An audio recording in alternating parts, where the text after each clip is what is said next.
चलते हैं। बहुत बढ़िया प्रसंग है, ध्यान से सुनेंगे तो बहुत आनंद का अनुभव होगा और जीवन का सुधार हो जाएगा। श्रीमद् भागवत महापुराण प्रसंग चल रहा था। अजामिल जी ने देखा कि यमदूत अंतर ध्यान हो गए, भगवान के दिव्य दो पार्षद पार्श्व में विराजमान है। साष्टांग चरणों में दंडवत किया और कुछ कहना चाह रहा था। मानो अजामिल ये कहना चाह रहा था कि अभी तो हमने भगवान को नहीं पुकारा, पुत्र के बहाने नारायण नाम निकल गया, तो आप भगवत पार्षद का साक्षात्कार हुआ, यम के त्रास और फांस से बच गए। अगर हमें कुछ सेकंड ही समय मिले तो मैं भाव से भगवान का नाम तो पुकार लूं। उसी समय भगवान के पार्षद अंतर्धान हो गए। अजामिल सीधे वहां से कन्नौज से सीधे चला और हरिद्वार पहुंचा, और हरिद्वार में गंगा स्नान करके एकांत क्षेत्र में बैठकर भगवान के नाम का ध्यान किया।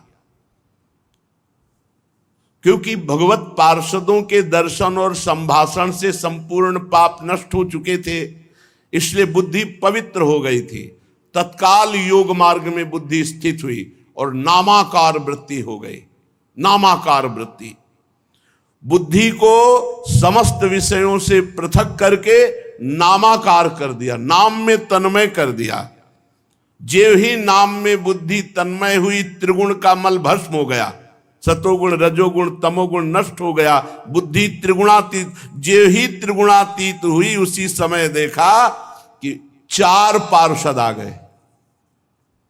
पहले 2 थे, अब 4 पार्षद भगवान के सामने, 2 परिचय वाले और 2 और। अजामिल साष्टांग दंडोत फिर किया। भगवान के पार्षदों ने कहा, तुम्हें परम पद की प्राप्ति हुई है, तुम नामाकार वृत्ति करना चाहते थे, इसलिए तुम्हें समय दिया। चलो देखो, ये भगवान का विमान आया है, वैकुंठाधिपति भगवान नारायण का विमान। हाथ पकड़ करके अजामिल को विमान पे बैठाला और भगवान के परम धाम में अजामिल जाकर विराजमान। पुत्र के बहाने नारायण पुकारा तो परम धाम परम पद मिला। अब आप विचार कीजिए, वैश्या के संसर्ग से अजामिल के सारे पुण्य नष्ट हो गए थे, नरक में गिरने वाला था, निंदनीय कर्म, पर भगवान के एक नाम उच्चारण मात्र से ऐसा संयोग बना, पार्षद आए, समय मिला, नामाकार वृत्ति की, भगवान की प्राप्ति हो गई। जो लोग इस संसार में दुख से, शोक से, भय से मुक्त होना चाहते हैं, बहुत ध्यान पूर्वक इसको बैठा लीजिए। सार बात है, नातः परम कर्म निबंध कृंतनम मुमुक्षताम तीर्थ पदानुकीर्तनात् नायत पुनः कर्म सुसज्जते मनो रजस्तमोभ्याम कलिलम ततोन्यथा। तीर्थपाद भगवान के नाम का कीर्तन, नाम का जप, इससे बढ़कर कोई साधन नहीं है। जो इस संसार से मुक्त होना चाहता है, दुखों से, शोक से, भय से मुक्त होना चाहता है, उसे एकमात्र भगवान के नाम का कीर्तन, नाम का जप करना चाहिए। नाम का आश्रय लेने से मनुष्य फिर कर्म बंधन के पचड़ों में नहीं पड़ता। जिसने भगवान का नाम ले लिया महान बन जाएगा। और कोई प्रायश्चित ऐसा नहीं जो रजोगुण तमोगुण को नष्ट करके पाप का पूरा नाश कर सके। इतना केवल सामर्थ्य भगवान के नाम में ही है। श्री परमहंस सुखदेव जी महाराज राजा परीक्षित से कहते हैं, ये बड़ा गोपनीय प्रसंग मैंने तुम्हें सुनाया है। या एवं परमम गुह्यमितिहास मघापहम। ये जो चरित्र सुनेगा उसके नाम में प्रीति जरूर होगी, और जिसके नाम में प्रीति हुई वो निश्चित परम पद को प्राप्त करेगा। समस्त पापों का नाश करने वाला अत्यंत गोपनीय ये चरित्र हमने सुनाया। जो पुरुष श्रद्धा और भक्ति के साथ इस चरित्र का श्रवण करेगा, कथन करेगा, वो कोई कैसा भी पापी क्यों न हो कभी नरक नहीं जा सकता। यमराज के दूत तो आंख उठाकर भी उसकी ओर नहीं देख सकते। उस पुरुष का जीवन चाहे कितना पापमय रहा हो, जो भगवान नाम उच्चारण करेगा, इस चरित्र को सुनेगा, वो निश्चित वैकुंठ की प्राप्ति करेगा। परीक्षित देखो, अजामिल जैसे पापी ने मृत्यु के समय पुत्र के बहाने नारायण नाम उच्चारण किया तो उसे वैकुंठ की प्राप्ति हो गई। फिर जो श्रद्धा के साथ भगवान नाम जपते हैं उनको क्यों नहीं भगवत प्राप्ति हो जाएगी। अब तो यमराज के दूत जब भगवान यम के पास पहुंचे तो उनको बड़ा आश्चर्य हुआ, क्योंकि दो भगवत पार्षदों ने यमपास काट दी और उनको वहां से विदा किया। एक तरह से यमराज के दूतों का अपमान ही तो हुआ। तो संयमनी पुरी में जाकर के यमराज के दूतों ने हाथ जोड़ करके कहा, यमदूतों ने कहा, कति संति शास्तारो जीव लोकस्य वै प्रभो त्रैविध्यम कुर्वतः कर्म फलाभिव्यक्ति हेतवा। प्रभो, ये दंड देने वाले कितने स्वामी हैं इस विश्व में? क्योंकि अभी तक तो मैं यही मानता था कि आप ही दंड देने वाले स्वामी हैं। संसार के जीव 3 प्रकार के पाप कर्म करते हैं। निषिद्ध, मनमानी, वासना से प्रेरित, इन सबको हम नरक लाते हैं। कोई पुण्य कर्म करता है तो देवलोक जाता है, कोई मिश्रित कर्म करता है पाप पुण्य तो मनुष्य लोक जाता है। हम ये मनमानी वासनाकृत पाप करने वालों को यहां जबरदस्ती लाते हैं और दंड देते हैं। प्रभु, लेकिन दंड देने वाला शासक तो केवल आप ही है। अगर और कोई दंड देने वाला शासक होगा तो फिर व्यवस्था ठीक नहीं बन पाएगी। प्रभु, ये क्या हुआ कि मैं जैसे इस पापी को बांध कर ला रहा था तो 2 देवेश्वर प्रकट हो गए और उन्होंने यमपास काट दिया और हमको डांट लगाई। संसार में कितने नियामक हैं, कितने ईश्वर हैं, कितने स्वामी हैं। उन सिद्धों ने आपकी मर्यादा का उल्लंघन किया, यमपास काट दी। प्रभु, आपका उल्लंघन कर सके कोई ऐसा त्रिभुवन में नहीं है। मैं उस पापी को यातना गृह की ओर ले जा रहा था, उन्होंने बलपूर्वक मुझे रोक लिया। मैं ये जानना चाहता हूं कि क्या आप अधिकारी हैं या आपसे भी बढ़कर कोई अधिकारी है? यमराज से यमदूतों ने ऐसा प्रश्न किया। प्रभु, बस उस पापी के मुख से नारायण निकला कि डरो मत ऐसा कहते हुए वो सिद्ध आ गए। वो कौन है?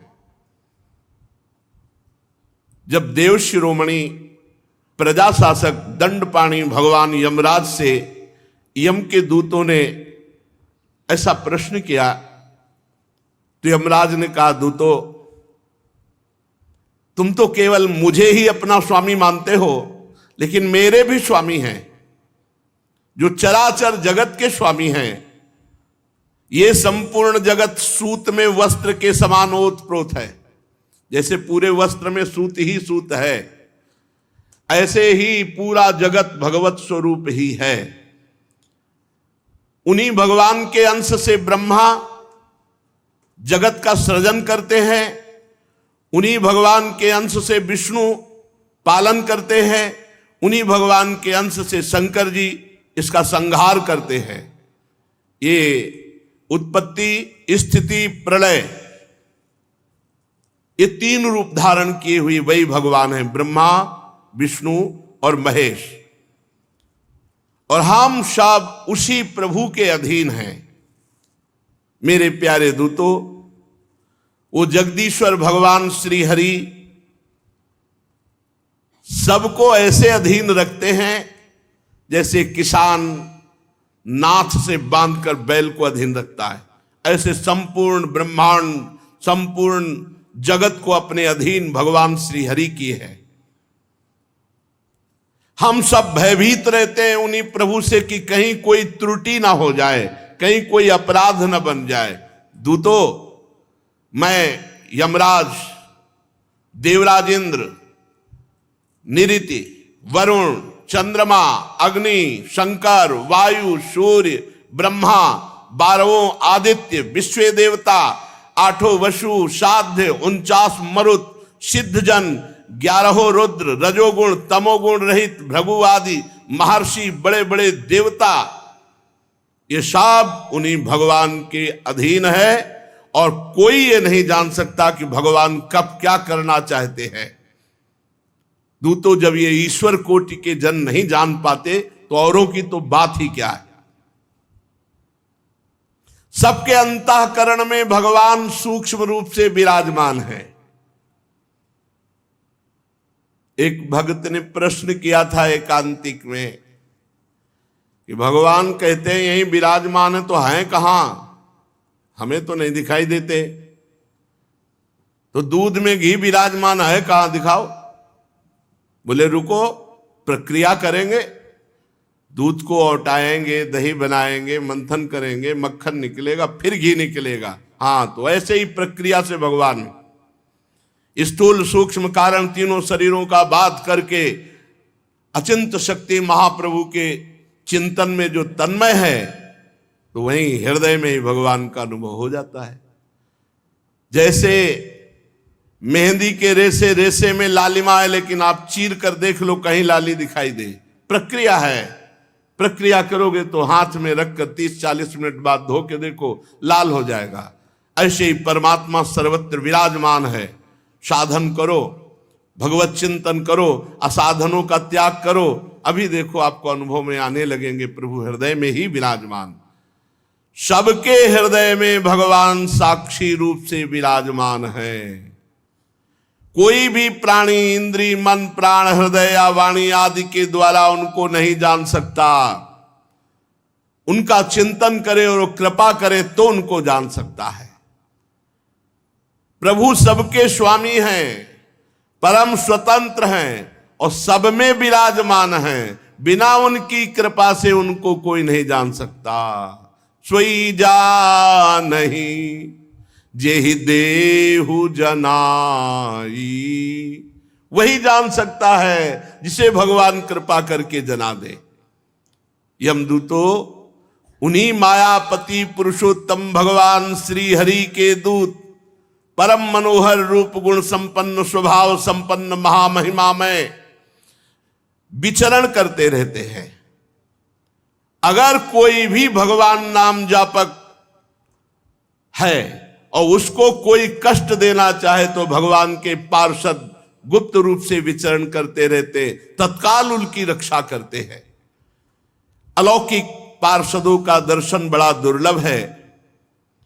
वे भगवान के भक्त जनों को उनके शत्रुओं से, मुझ यमराज से, अग्नि आदि भारी भारी विपत्तियों से सुरक्षित रखते हैं। भगवान के पार्षद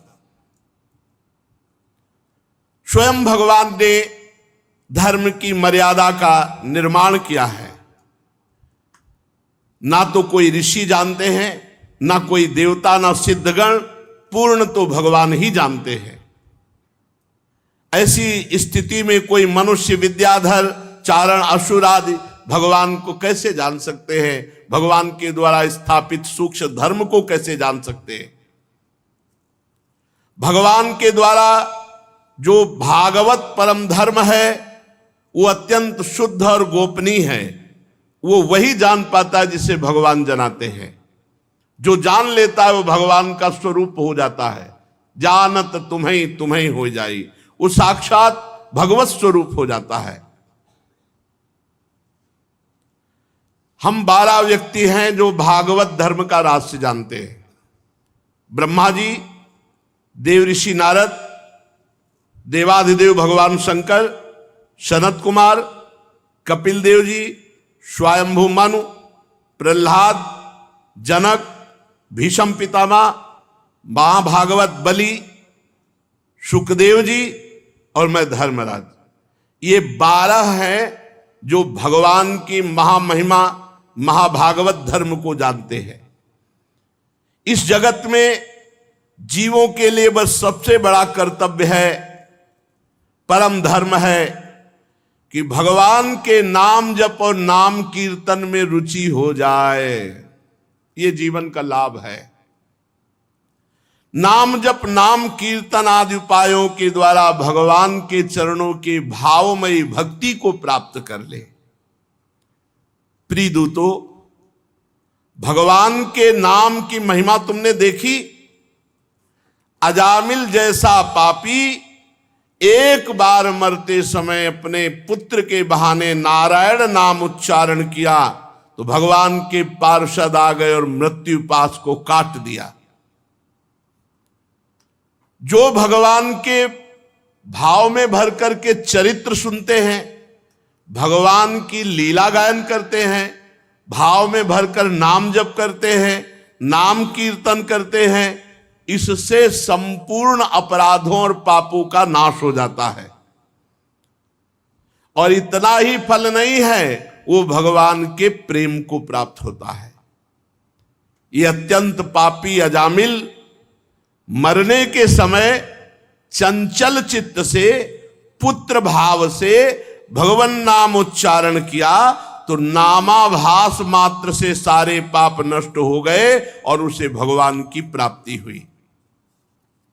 हे दूतों, बड़े बड़े विद्वानों की बुद्धि भगवान की माया से मोहित रहती है, इसीलिए वे भगवान के नाम जप भगवान के नाम कीर्तन में रुचि ना करके कर्मानुष्ठान, जिनका मीठा मीठा फल शास्त्रों में वर्णन है, उसी में मोहित रहते हैं और बड़े बड़े कर्मों का अनुष्ठान करते रहते हैं।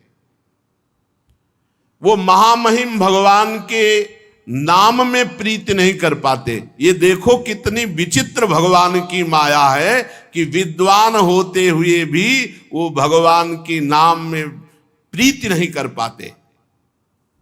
भगवान के नाम में प्रीति होना सबसे बड़ा कठिन कार्य है।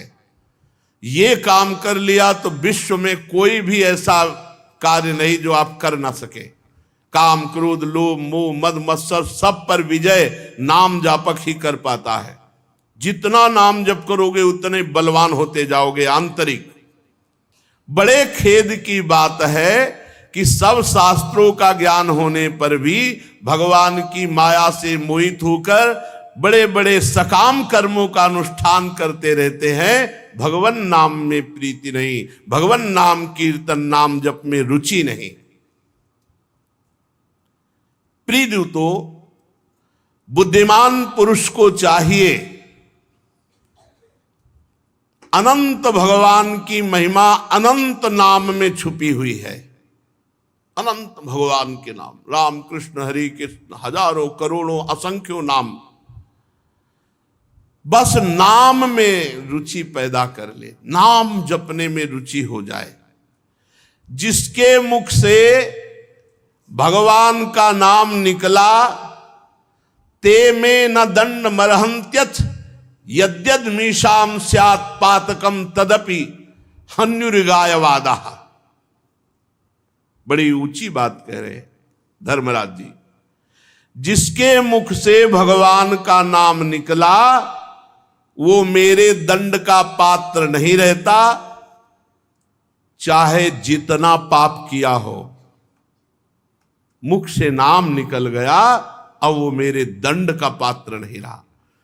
पहली बात तो जो नाम जप करते हैं उनसे पाप होता नहीं है, पर यदि कहीं कदाचित संगवश संयोगवश कोई पाप बन जाए तो जो भगवान का नाम जप करते हैं, नाम कीर्तन करते हैं, उसी से सारे पाप नष्ट हो जाते हैं।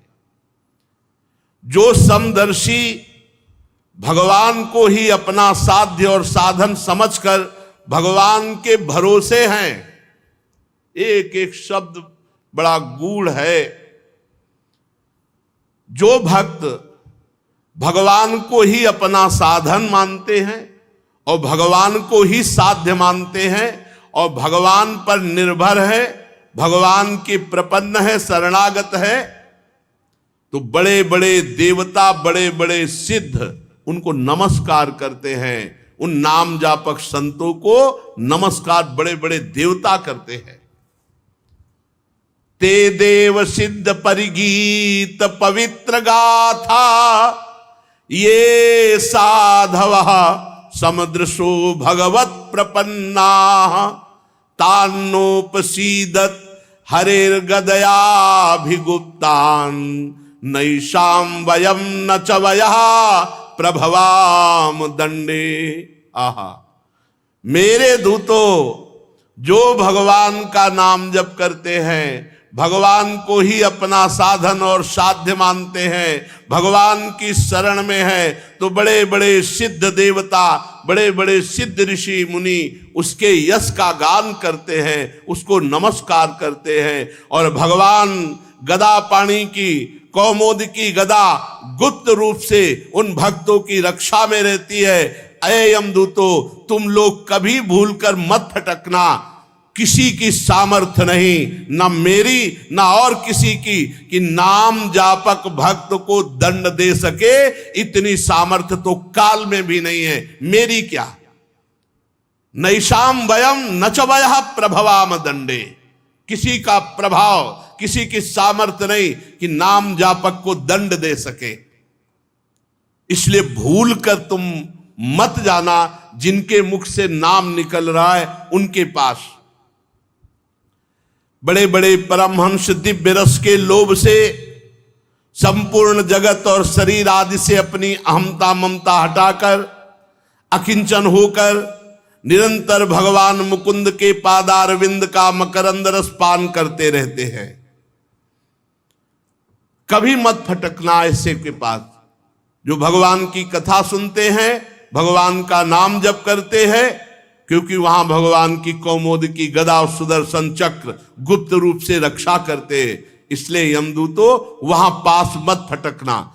तुम ऐसे लोगों को लाना जो भगवान की निंदा करने वाले, भगवान के भक्तों की निंदा करने वाले, भगवान नाम उच्चारण ही नहीं करते, भगवान की कथा नहीं सुनते, नरक के दरवाजे घर गृहस्थी के भोगों में और तृष्णा का बोझा ढो रहे हैं, उन्हीं को मार मार करके मेरे पास लाना। ऐसे के पास मत फटकना जो कथा सुनते हैं, नाम जप करते हैं, भगवान की शरण में है, भगवान के आश्रित हैं, ऐसों के पास भूल कर मत जाना।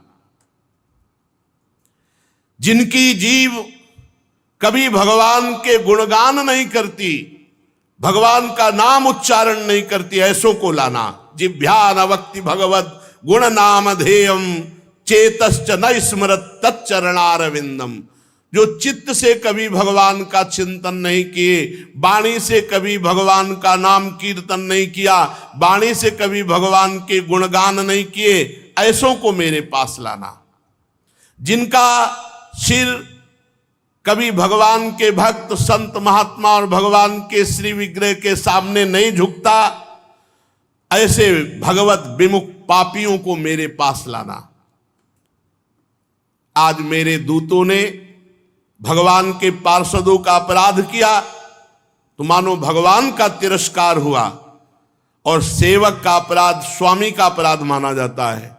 इसलिए हम अपने को अपराधी मानकर भगवान नारायण और भगवान नारायण के पार्षदों से क्षमा मांगते हैं, उनको प्रणाम करते हैं। हम अज्ञानी हैं, ये धर्मराज जी कह रहे, क्योंकि हमारे जनों ने अपराध किया भगवान का, भगवान के पार्षदों का अपराध किया। तो मैं सर पर अंजलि बांध करके बड़ी उत्सुकता के साथ प्रभु को प्रणाम करता हूं कि प्रभु करुणा करे और हमारे अपराध को क्षमा करे।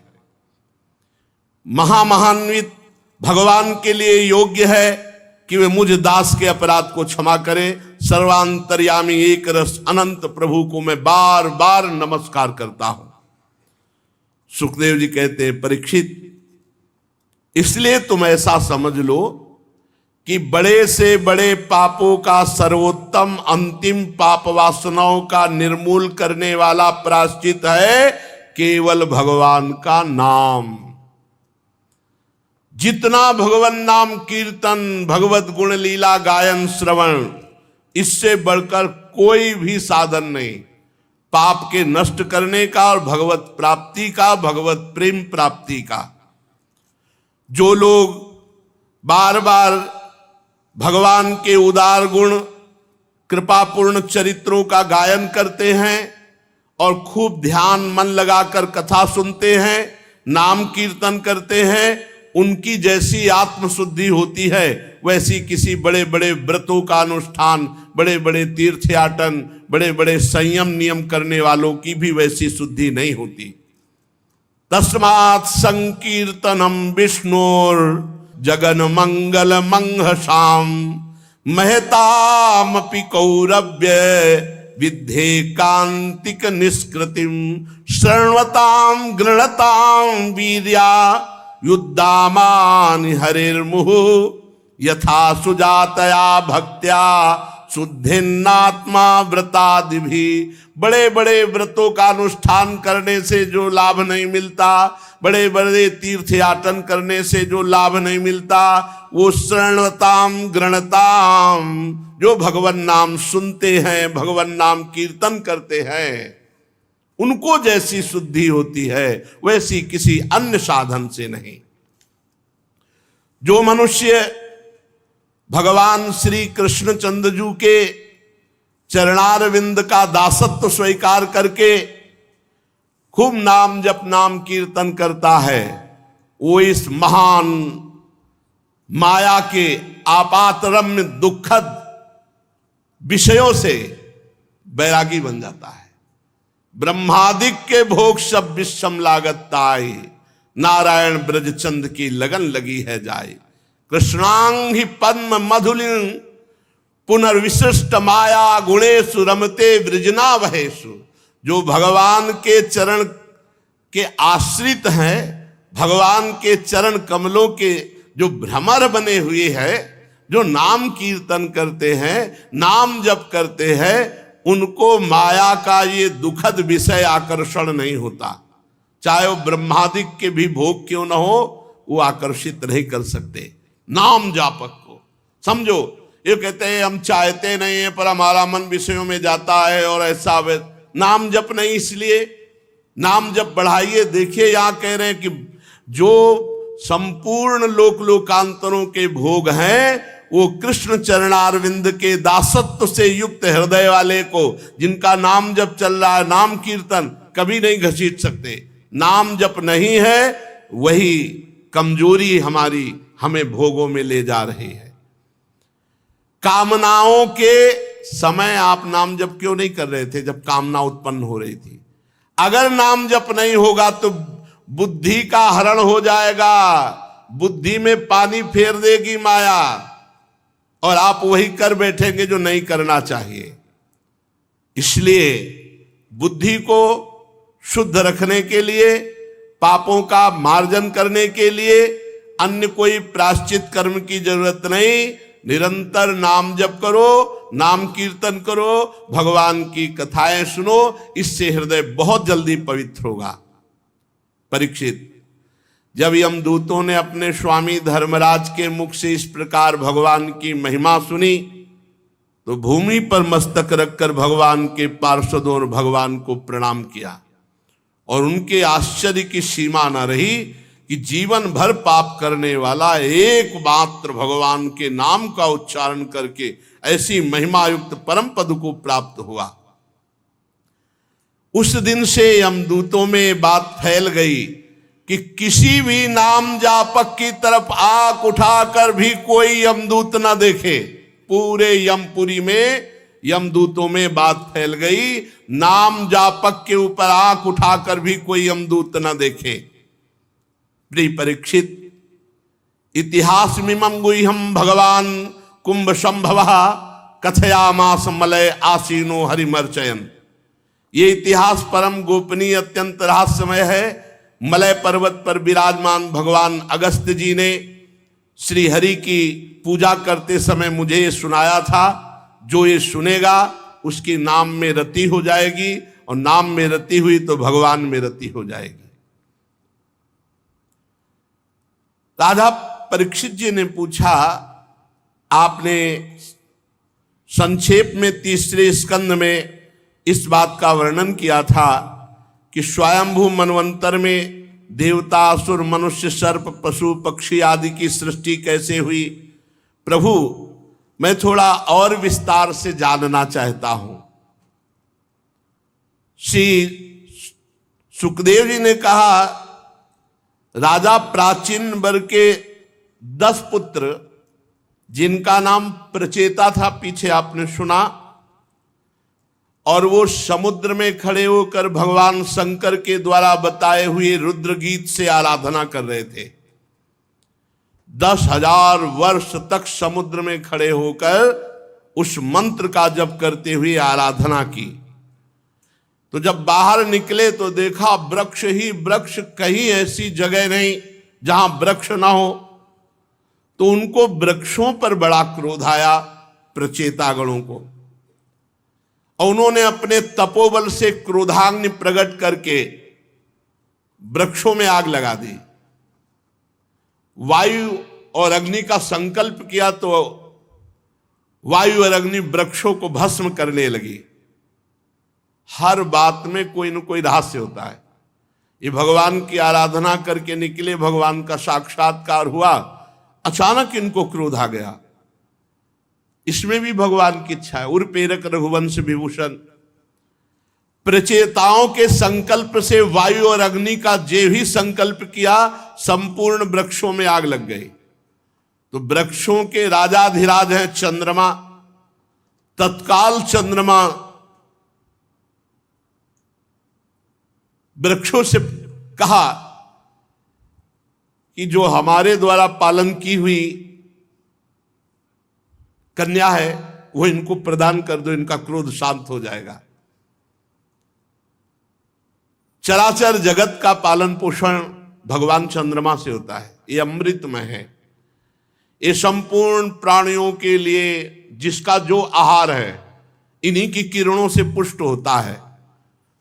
जैसे मनुष्यों का धान गेहूं अन्न आदि, ऐसे घास तृणादि, ऐसे फल पुष्प आदि, ये सब भगवान चंद्रदेव से पुष्ट होता है। प्रचेताओं से कहा कि आप लोग क्रोध न करें, आप वृक्षों पर क्रोध न करें। देखो, ये वृक्ष बहुत ही आवश्यक है, संपूर्ण जीवों के लिए बहुत आवश्यक है। वृक्षों का बहुत बड़ा योगदान है। अब वृक्षों की जैसे हानि हो रही है उससे बहुत हानि हो जाएगी। वृक्ष जीवन है। हमें लगता है कि जैसे गृहस्थ को एक संतान अनिवार्य है, ऐसे हर एक पुरुष को एक वृक्ष अपने जीवन में तो लगाना ही चाहिए। एक वृक्ष अपने हाथ से जरूर इस भूमि पर रोपण करना चाहिए। एक वृक्ष तो जरूर लगाओ। कहीं हमारा जीवन ऐसा न चला जाए जैसे गृहस्थी है और उसमें संतान नहीं तो एक असंतुष्टता रहती है कि आगे हमारे पितरों को पिंडदान करने के लिए, कुल परंपरा चलाने के लिए संतान नहीं। तो चलो एक उपाय है, भगवान की शरण में होकर भगवान को अपना मानकर तो कुल परंपरा भी तर जाएगी और तुम्हारा भी कल्याण हो जाएगा। पर एक वृक्ष रूपी पुत्र सब कोई प्रकट कर सकता है। एक तमाल, एक कदम, एक बट वृक्ष, एक पीपल वृक्ष भूमि पर आरोपित कर दो, पुत्र की तरह तुम्हारा कल्याण करेगा, तुम्हारा मंगल करेगा।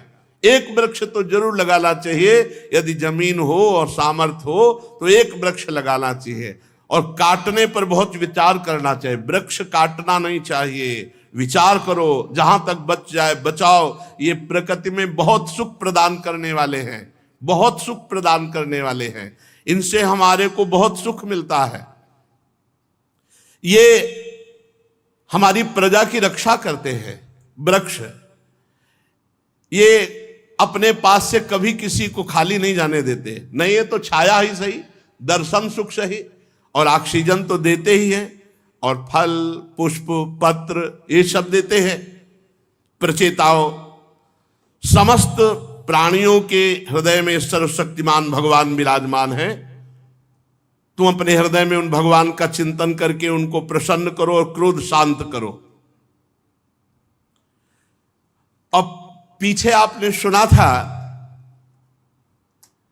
कि प्रमलोचा अप्सरा की सुंदर एक कन्या थी, उसको भगवान चंद्रमा ने अमृत वर्षिणी वृत्ति के द्वारा पोषण किया था और वृक्षों को दे दिया था। प्रचेताओं को वृक्षों ने वो कन्या प्रदान की कि आप 10 पत्नी के रूप में स्वीकार करें। 10 प्रचेता और 1 कन्या। उन्होंने प्रचेताओं ने धर्मानुसार पाणी ग्रहण किया। मारिशा नाम था उसका। उन्हीं प्रचेताओं से और मारिशा से दक्ष की उत्पत्ति हुई। ये महामहिम प्रजापति है, और दक्ष ने विशेष प्रजा की सृष्टि की। इनका अपनी पुत्रियों पर बड़ा प्रेम था। प्रजापति दक्ष ने जल थल आकाश में रहने वाले देवता असुर मनुष्य ये सब प्रकट किए संकल्प से। दक्ष प्रजापति ने जब उन्होंने देखा कि संकल्प करने पर सृष्टि नहीं बढ़ रही, तब विंध्याचल के निकटवर्ती पर्वत पे जाके घोर तपस्या की, और वहां अत्यंत श्रेष्ठ तीर्थ है, उसका नाम है अघमर्षण। उसमें स्नान करते ही सारे अघ अर्थात पाप नष्ट हो जाते हैं। दक्ष 3 बार उसमें स्नान रोज करते और भगवान श्री हरि का भजन करके भगवान की प्रसन्नता के लिए आराधना करते। प्रजापति दक्ष ने हंस गुह्य नाम के स्तोत्र के द्वारा भगवान की आराधना की, स्तुति की। हे भगवान, आपकी केवल अनुभूति ही की जा सकती है। भगवान आनंदमय है, आपकी चित्त शक्ति अमोघ है, आप जीव और प्रकृति दोनों से परे हैं और दोनों के नियंता हैं और दोनों को स्फूर्ति प्रदान करते हैं। किसी भी प्रमाण की आप तक पहुंच नहीं है, आप किसी की अवधि नहीं है, आपकी कोई सीमा नहीं है, आप स्वयं प्रकाश है, आप परमात्मा हैं, आपको नमस्कार है। इस शरीर में एक ही जगह 2 वास कर रहे हैं, ईश्वर और जीव। दोनों एक दूसरे के सखा हैं, पर ईश्वर जीव को भी जानता है और निवास स्थान को भी जानता है, और जीव ना ईश्वर को जानता है ना अपने निवास स्थान को जानता है। निवास स्थान को ही अपना स्वरूप मान बैठा है। जीव सर्वशक्तिमान प्रभु को अपना मित्र नहीं मान रहा, नहीं जान रहा, और प्रभु मान रहे। ये रूप रस गंध आदि भोगों में मत वाला ना अपने निवास को जानता है ना अपने प्यारे को जानता है। महेश्वर, मैं आपको नमस्कार करता हूं। देह अर्थात शरीर, प्राण, पंच प्राण, इंद्रियां, अंतःकरण की वृत्तियां, पंचमहाभूत, तन्मात्राएं, ये सब मायाकृत हैं, ये सब जड़ हैं, और इसी को इस जीव ने मैं मान लिया है। इसी से ना वो प्रभु को जानता है, ना अपने आप को जानता है, ना अपने निवास स्थान को जानता है। प्रभु पर आप सबके ज्ञाता हैं, आप अनंत है, इसलिए मैं तो केवल आपकी स्तुति ही करता हूं। जगत में जितनी भिन्नता दिखाई पड़ती है वो सत्य नहीं है, ये बात समझ लीजिए। ये बात समझ गए तो जीत गए माया को। ये जितनी भिन्नता दिखाई देती, स्त्री पुरुष, असत सत, विद्वान मूर्ख, उत्तम अधम, महात्मा दुरात्मा, ये माया की भिन्नता है। तत्व सब में एक ही परमात्मा विराज। जो तत्व को देखता है वो जीवन मुक्त होता है, और जो बाहरी क्रियाओं को देखता है वो फंस जाता है। जितनी भिन्नताएं हैं सब माया की हैं, और जो इन भिन्नताओं का निषेध कर दे तो जो बचता है वो आप परमात्मा हैं। जब तक विचार शुद्ध नहीं होता तब तक आपके स्वरूप में माया की उपलब्धि दिखाई देती है, माया दिखाई देती है। जब तक शुद्ध विचार नहीं होता तब तक परमात्मा में माया ही दिखाई देती है।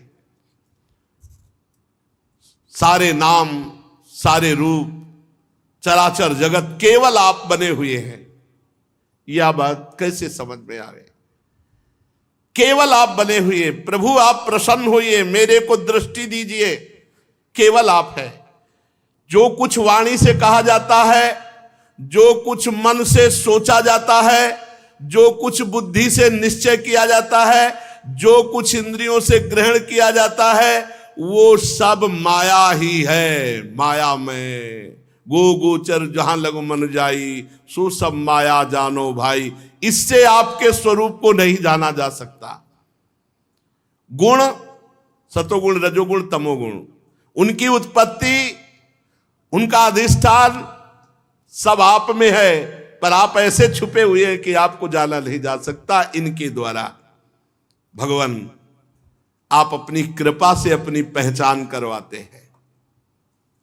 इसीलिए जो जान गया वो ये देखता है कि बनाने वाले आप हैं और बनने वाले भी आप हैं। बनाने वाले आप हैं और बनने वाले भी आप हैं, और बिगाड़ने वाले भी आप हैं। अब क्या, जिसको ये बोध हो गया सृष्टि रचना करने वाले आप हैं, और जो रचा गया वो भी आप है, और जो लय हो रहा है वो भी आप है। आप तो बस मुझ पर प्रसन्न होइए। हे प्रभु, कोई वाद विवाद के द्वारा आपको नहीं जान सकता, तर्क के द्वारा आपको नहीं जान सकता, क्योंकि जितना तर्क है वो बुद्धि तक है। बार बार मोह में डालने वाली त्रिगुणमयी माया की बुद्धि से कोई तर्क के द्वारा भगवान को कैसे जान सकता है? आप सबके आधार हैं, बुद्धि के ही आधार है। परीक्षित, विंध्याचल के अगमर्षण तीर्थ में जब प्रजापति दक्ष जी ने इस प्रकार भगवान की स्तुति की तो भगवान प्रकट हो गए। उस समय भगवान गरुड़ के कंधे पर चरण रखे हुए, विशाल एवं हृष्ट पुष्ट अष्टभुजा, चक्र, शंख, तलवार, ढाल, बाण, धनुष, पास, गदा, आठों भुजाओं में धारण किए हुए थे। सुदर्शन चक्र, पांचजन्य शंख, तलवार, ढाल, बाण, धनुष, पास, कौमुद की गदा, 8 अस्त्र 8 भुजाओं में। वर्षाकालीन मेघ के समान श्यामल शरीर पर पीतांबर फहरा रहा था। मुखमंडल प्रफुल्लित, नेत्रों में प्रसाद की वर्षा, घुटनों तक लंबी बनमाला लटक रही, वक्षा स्थल पर श्रीवत्स का चिन्ह, गले में कौस्तुभ मणि, बहुमूल्य किरीट, मस्तक पर, हाथों में कंगन, कानों में मकराकृत कुंडल और कमर में करधनी, अंगूठी, अंगुलियों पर कड़े, नूपुर, बाजूबंद, सब आभूषणों से सुशोभित बड़ा सुंदर रूप भगवान श्री हरि का। त्रिभुवनपति भगवान त्रैलोक विमोहन रूप धारण किए हुए गरुड़ पर विराजमान हैं, और गरुड़ जी के चारों ओर नारद जी, नंद, सुनंद आदि दिव्य पार्षद भगवान की स्तुति कर रहे हैं। इंद्र आदि देवेश्वर पुष्पों की वर्षा कर रहे हैं। बड़ा आश्चर्य में अलौकिक रूप देखकर प्रजापति दक्ष जी सहम गए। फिर आनंद से भरकर भगवान के चरणों में साष्टांग दंडवत किया। प्रजापति दक्ष के आनंद के उद्रेक से अश्रुधारा बह रही थी। नम्रता से झुककर भगवान के सामने खड़े हुए। भगवान सबके हृदय की बात जानते ही हैं। भगवान ने प्रजापति दक्ष से प्रजावृद्धि की कामना देखकर उनसे कहा, भगवान ने कहा, परम भाग्यवान दक्ष, तुम्हारा मंत्र और तपस्या सिद्ध हुई। केवल मंत्र मिल जाने से ही काम नहीं होता, जपना पड़ता है, पवित्रता पूर्वक उसको अपने में रमाना होता है। गुरु मंत्र मिल गया तो अब उसको आप जपिए, जप करके उसको अपने में जागृत कीजिए, आपके नस नाड़ियों में मंत्र छा जाए। भगवान क्या करे, तुम्हारा मंत्र, तुम्हारी तपस्या सिद्ध हुई। मुझ पर तुम्हारी बहुत बड़ी श्रद्धा है। देखो तुम्हारा हृदय मेरे प्रेम के भाव से भरकर आंखों से अश्रु प्रवाह, और तुम्हारा लक्ष्य था कि प्रजा की वृद्धि हो, सृष्टि बढ़े, इसलिए तपस्या की। मैं तुम पर बहुत प्रसन्न हूं। मेरा प्रसन्न होना ही समस्त प्राणियों का परम मंगल है। चाहे समृद्धि, चाहे जो चाहे वो सब प्राप्त हो जाता है मेरे प्रसन्न होने पर।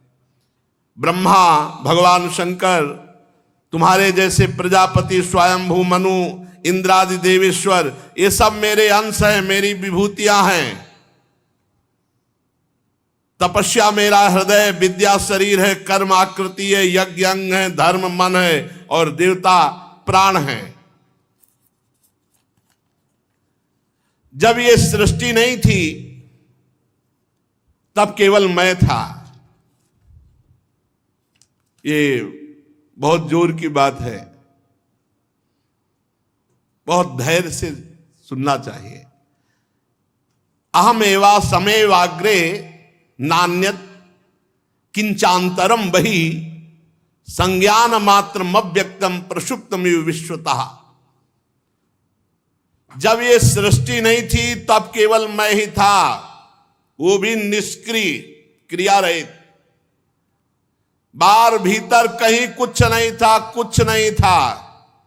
बाहर भीतर कहीं भी कुछ नहीं था, ना कोई दृश्य था, ना कोई दृष्टा था। केवल मैं ज्ञान स्वरूप, और वो भी अव्यक्त। ऐसा मान लो जैसे गाढ़ सुषुप्ति में कुछ नहीं होता, वैसे ही संपूर्ण सृष्टि में कुछ नहीं था, केवल मैं ही मैं था। मैं अनंत गुणों का आधार स्वयं अनंत हूं। मैंने अपने आप से माया प्रकट की, और माया के क्षोभ से ब्रह्मांड प्रकट हुआ, और इसी ब्रह्मांड में योनिजादि पुरुष के रूप में मैं ब्रह्मा बना, और मैंने ही संपूर्ण सृष्टि को प्रकट किया अपने आप से, अपने आप में। जब सृष्टि नहीं थी मैं ही मैं था, जब सृष्टि नहीं रहेगी तो मैं ही मैं रहूंगा, और बीच में जो कुछ प्रकट हुआ सब मैं हूं। इतना ज्ञान हो जाए बस जीवन मुक्त हो गया।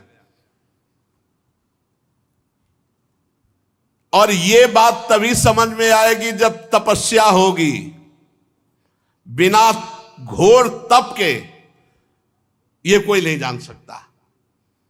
इसीलिए ब्रह्मा जी भी प्रकट होकर पहले तप किए, और उस तपस्या के प्रभाव से 9 प्रजापतियों की सृष्टि की। दक्ष, ये पंचजन प्रजापति की कन्या अश्विनी है, तुम इसे पत्नी रूप में ग्रहण करो, और गृहस्थोचित स्त्री सहवास रूप धर्म से अब सृष्टि प्रकट करो। अब बहुत सी सृष्टि तुम्हारे द्वारा प्रकट होगी। मानसिक सृष्टि हो गई, अब तुम स्त्री पुरुष के संयोग से सृष्टि उत्पन्न करो। यह हमारी बहुत बड़ी सेवा होगी। देखो यहां गृहस्थी में ध्यान रखना है।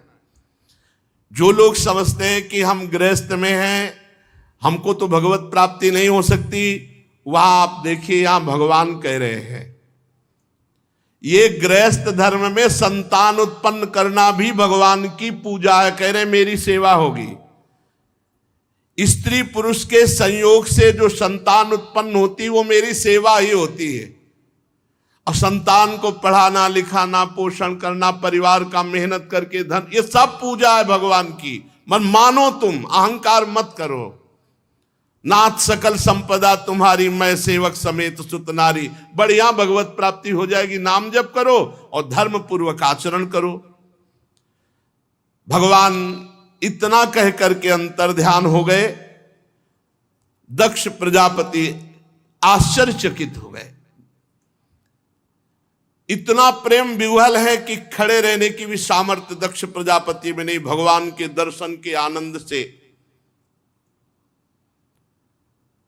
फिर भगवान ने जैसी आज्ञा की थी, पंचजन की पुत्री अशिकनी से विवाह किया और समय आने पर एक एक करके 10,000 पुत्र उत्पन्न किए, क्योंकि सृष्टि विस्तार के लिए भगवान ने आज्ञा की। अब ये सभी पुत्र बड़े ही पवित्र स्वभाव वाले, एक स्वभाव सबका, एक आचरण, पवित्र भाव। दक्ष प्रजापति ने कहा कि संतान उत्पन्न करने के लिए, प्रजा बढ़ाने के लिए पहले तुम्हें तपस्या करनी चाहिए। जाओ, 10,000 पुत्रों को आदेश किया, तप परायण हो, फिर आकर सृष्टि बढ़ाओ।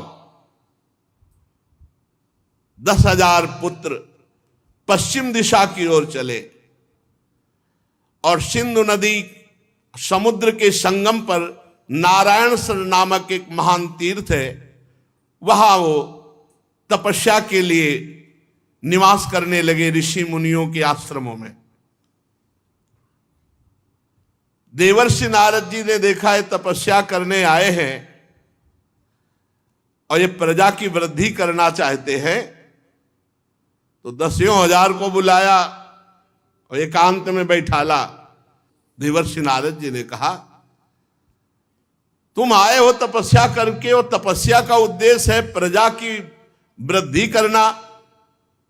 बताओ, पृथ्वी का अंत देखा है तुमने? पृथ्वी कितनी बड़ी है, क्या है, इसका अंत देखा है? अदृष्टांतम भुवो यूयम बालिसाबत पालका। जब पृथ्वी का ही अंत नहीं देखा तो तुम पृथ्वी में सृष्टि क्या बढ़ाओगे? बड़े खेद की बात है।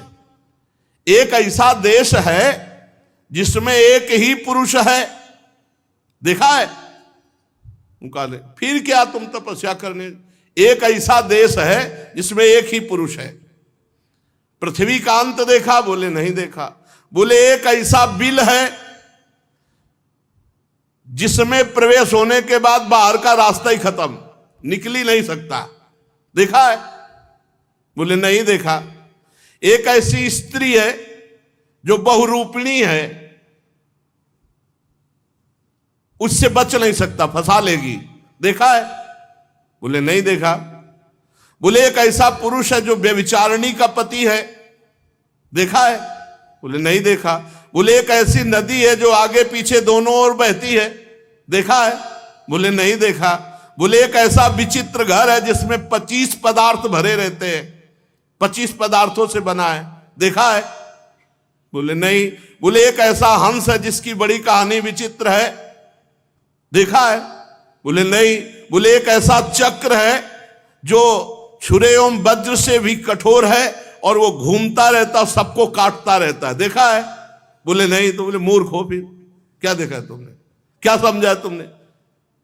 तुम्हारे पिता तुम्हें जो आदेश किए हैं उसके अनुसार सृष्टि तभी कर सकोगे जब हमारे प्रश्नों को समझ पाओगे। परीक्षित हर्यश्व जन्म से बड़े बुद्धिमान थे। देवर्षि नारद जी को गुरु बनाया और उनके गूढ़ वचनों पर सब विचार करने लगे। उन्होंने विचार करके खोज पाया कि ये लिंग शरीर है जिसे जीव अपना स्वरूप मान बैठा, और ये आत्मा का अनादि बंधन है, और इसका विनाश देखता नहीं कोई, शरीर में राग करके बैठता है। अगर विनाश देखे कि इसका नाश हो जाएगा तो भजन में लग के भगवान को प्राप्त कर ले। इसलिए पृथ्वी का अंत नहीं देखा, अर्थात इस शरीर को मैं मान करके इसका अंत नहीं जो देखता, विनाश भाव इस पे नहीं लाता, वो भजन में रुचि नहीं कर पाता, और भजन में रुचि किए बिना जीवन व्यर्थ है। एक ऐसा देश है जिसमें एक ही पुरुष रहता है, तो सचमुच सचमुच ये तीन अवस्थाएं, जागृत, स्वप्न, सुषुप्ति, इसमें एक ही पुरुष है परमात्मा, जो हर समय जागता रहता है। न वो सुषुप्ति, न उसमें स्वप्न, न वो जागरण, वो हर समय दिव्य में जागता रहता है। तीनों अवस्थाओं में जो एक जैसा रहता है, जो त्रिगुणातीत है, जो कालातीत है। ये तो जीव अभिमानी है, तीनों गुणों में फंसा हुआ है, तीनों कालों में फंसा हुआ है।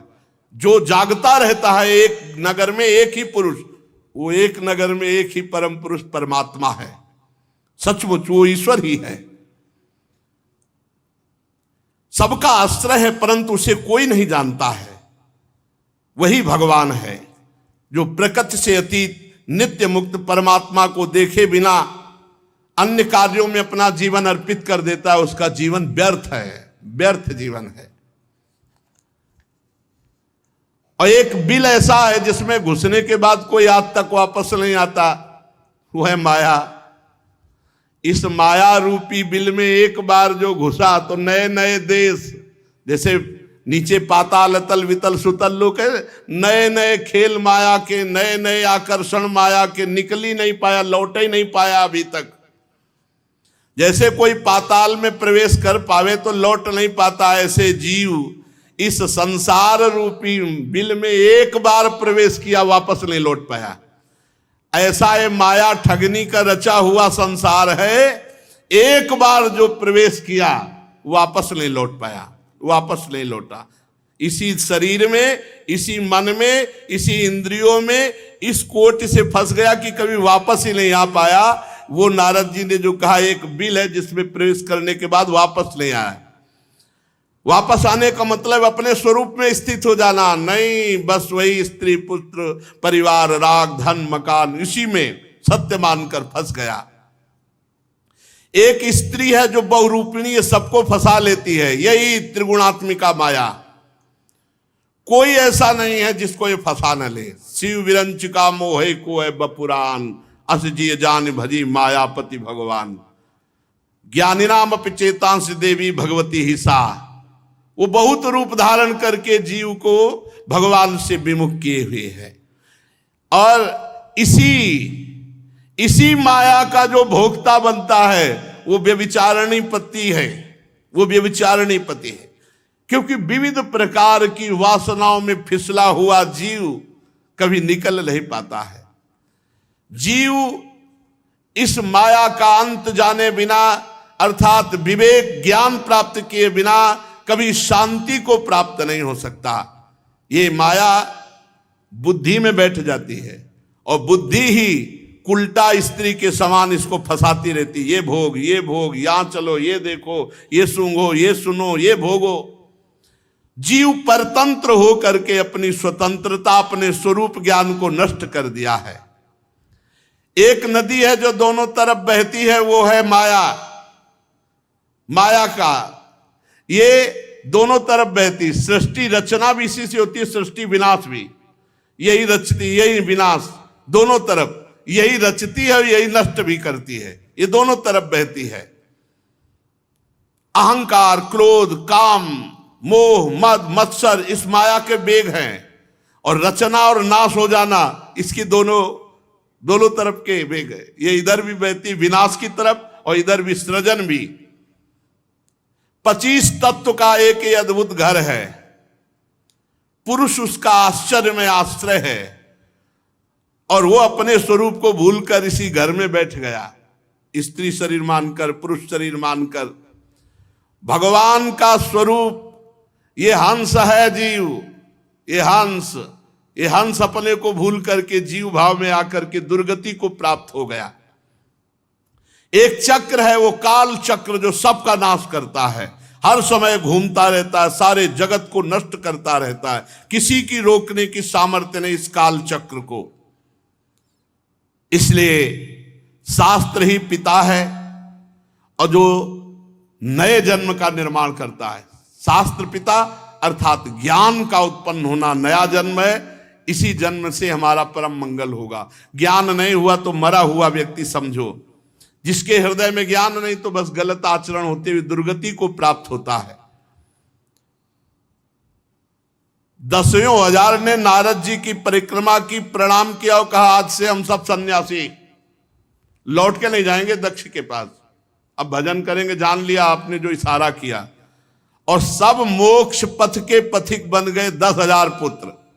और बड़ी तपस्या करके भगवान से वरदान मांग के पुत्र प्राप्त किए थे कि सृष्टि बढ़ेगी।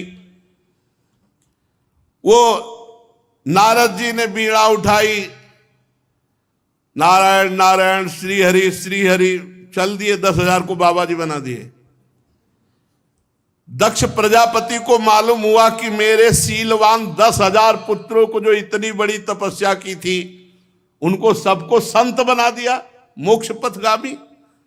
बहुत व्याकुल हुए, बहुत हृदय में जलन हुई। ब्रह्मा जी ने बहुत समझाया दक्ष प्रजापति को, सांत्वना दी कि देखो हमारी कृपा से तुम में बल में कमी नहीं, और पुत्र प्रकट कर लो। तो अब 10,000 तो पहले प्रकट किए थे, अब 1,000 प्रकट हुए। 1,000 उनका नाम सबलाश्व था। वे भी अब दक्ष प्रजापति जी ने कहा कि तपस्या के द्वारा इस सृष्टि बढ़ती है, जाओ थोड़ी तपस्या करके आओ और फिर गृहस्थी में आओ और सृष्टि प्रकट करो। जो ये 1,000 पुत्र थे ये भी उसी दिशा की ओर गए। नारायण नारायण नारायण।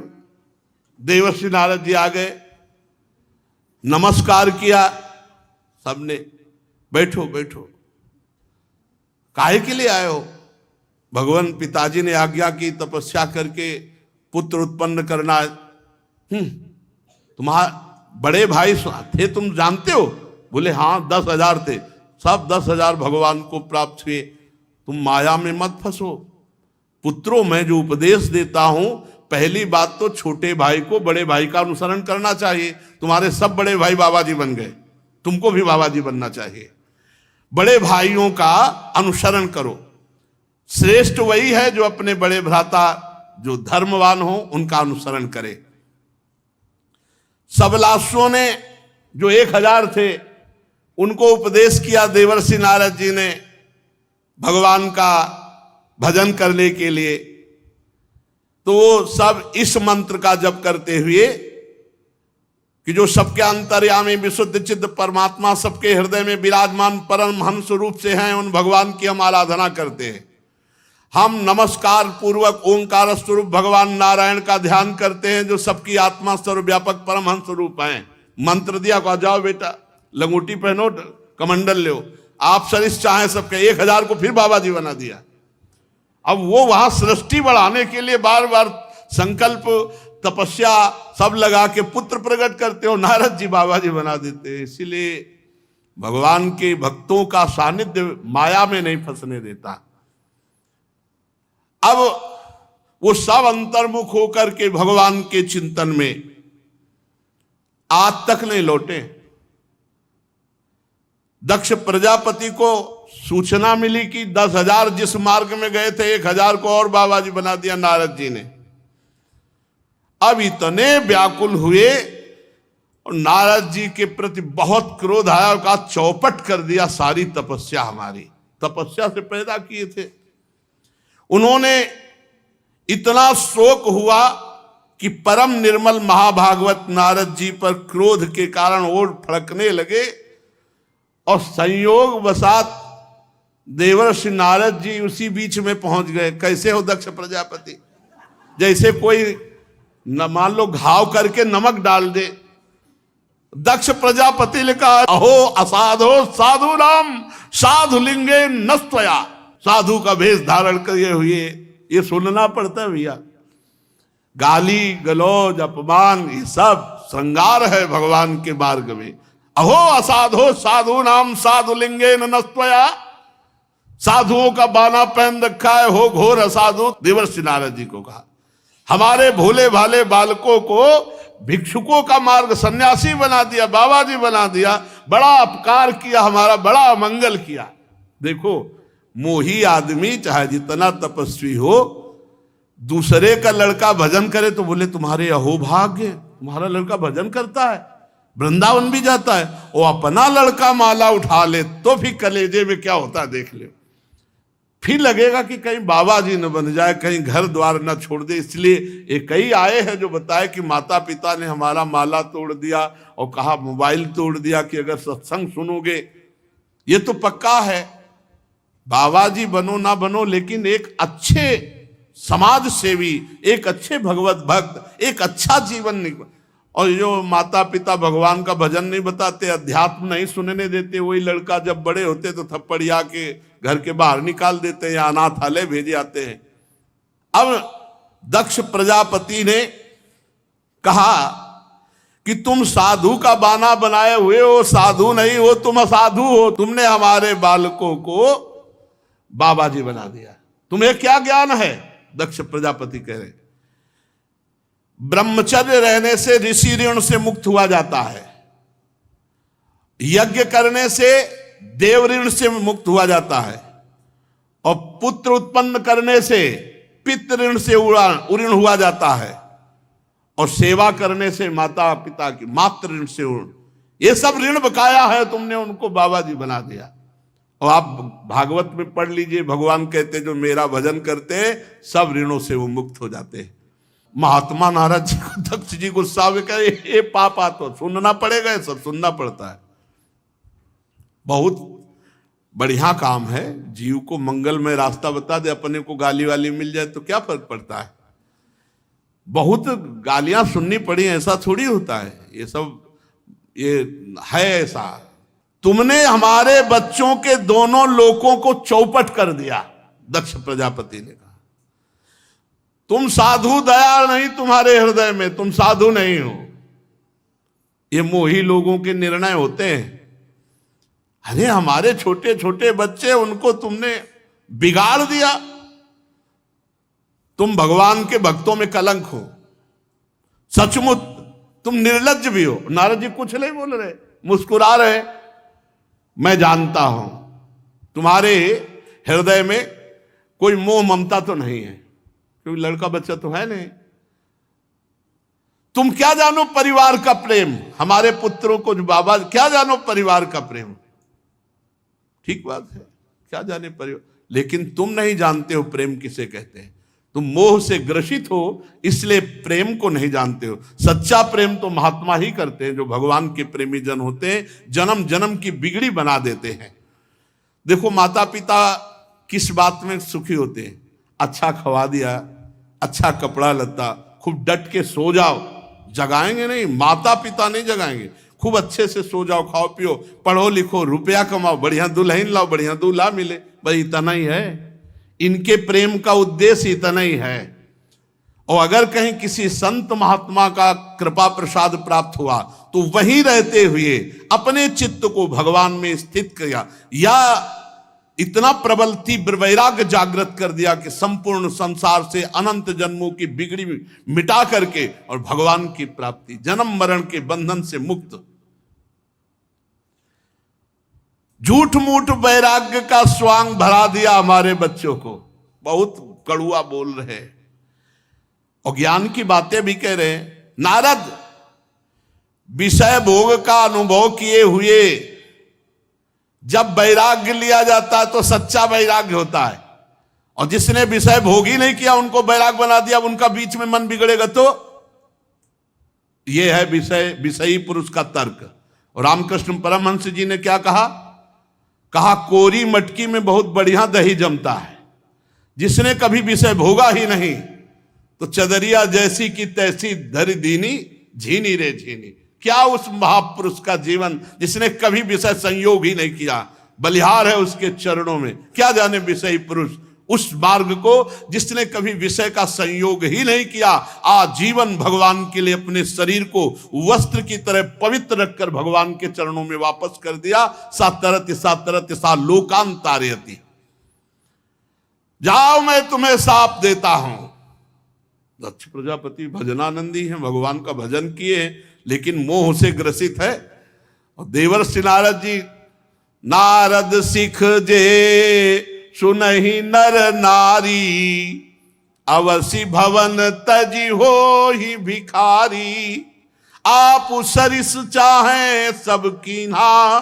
सबको भगवत भक्त, जाओ मैं श्राप देता हूं, तुम कहीं ठहर नहीं सकते बहुत समय तक, 2 घड़ी से ज्यादा नहीं टिक सकते, कहीं पूरे जीवन जाओ भटकते रहोगे। 2 घड़ी से ज्यादा नहीं, 48 मिनट से ज्यादा नहीं।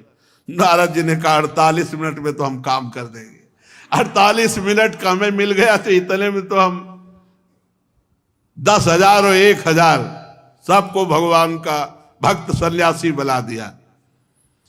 श्री सुखदेव जी कहते, परीक्षित, ये महान संत शिरोमणि देवर्षि नारद जी ने है। नारद जी ने हाथ जोड़कर कहा, तुम्हारा साफ स्वीकार है। ये इसी को साधुता कहते हैं। एतावान साधुवादो ही तितिक्षेतेश्वरा स्वयं। यही साधुता है कि दूसरों का मंगल करके स्वयं साफ स्वीकार कर लिया। प्रजापति दक्ष ने नारद जी को शाप दे दिया, पर नारद जी को गुस्सा नहीं आया, मुस्कुराते रहे और हाथ जोड़कर कहा, आपके शाप को सिर पर स्वीकार करते। शेष चर्चा आगे। श्याधा वल्लभ लाल की।